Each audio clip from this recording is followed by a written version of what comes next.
Hello everyone, আসসালামু আলাইকুম। আপনারা সবাই কেমন আছেন? আমরা তো আলহামদুলিল্লাহ ভালো আছি। তো এই যে দেখেন, আজকে চলে আসছি জামাইয়ের পকেট কাটতে, মানে পকেট ফাঁকা করতে আর কি। তো আমাদের বাসার কাছে একটা ছোটোখাটো রেস্টুরেন্টে চলে গেছিলাম সন্ধ্যার পরে নাস্তা করার জন্য। নাস্তা করতে যায় তো ইতিহাস ঘটে গেছে। তো কি ঘটছে, কি হয়েছে সব কিছুই বলবো ভিডিওতে। দেখতে থাকেন, সাথে থাকেন, ইনশাল্লাহ সব জানতে পারবেন। তো আজকে আসলে অনেক ইন্টারেস্টিং ঘটনা ঘটে গেছে আমাদের সাথে। সেটা হচ্ছে যে আমার জামাই গেছিল বাইরে একটা কাজে। তো আমি হঠাৎ করেই তাকে মেসেজ দিলাম যে, জানো আমার অনেক ক্ষুধা লাগছে। এই কথা শুনে তো বেচারার মাথা নষ্ট হয়ে গেছে।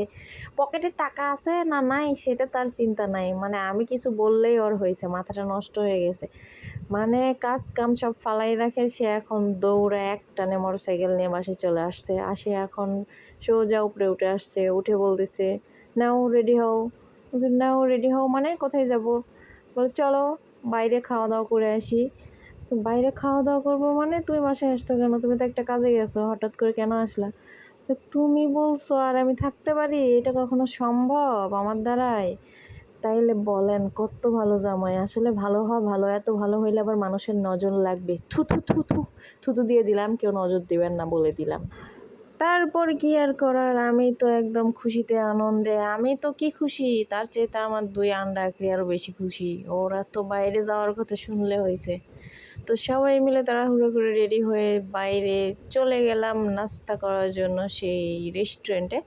তো গেলাম, যাওয়ার পরে খাবারের অর্ডার দিলাম সুন্দর মতো। অনেকক্ষণ ওয়েট করার পর খাবারটা পেয়ে গেলাম। খাবারটা কিন্তু অনেক টেস্টি ছিল।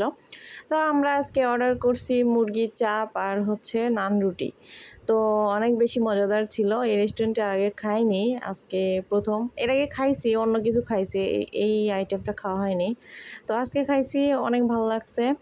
তো খাওয়ার পর অনেক এনজয় করলাম, অনেক মজা করে খাইলাম। খাওয়ার পরে তো একদম আসল খেলা জমে গেছে। সেইটা হচ্ছে যে খাওয়ার পরে এখন বিল দেওয়ার সময়, টাকা দেওয়ার বেলায় জামাই আমারে বলে, দাও বিলটা দাও। কি আশ্চর্য, আমি কোথা থেকে বিল দিব?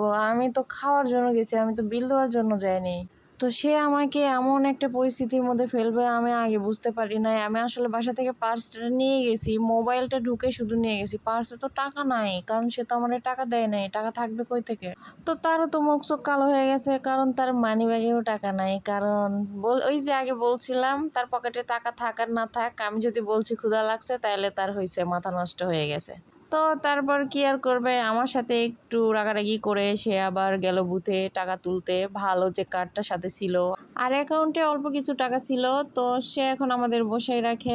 কার্ড নিয়ে দৌড়ে গেল টাকা উঠাইতে। তো একটু পরে সে কার্ড নিয়ে টাকা উঠাই নিয়ে আসে, সে রেস্টুরেন্টের বিলটা পেমেন্ট করে দিল। তারপরে এখন বাসায় নিয়ে এসে আমার উপরে সে কি রাগারাগি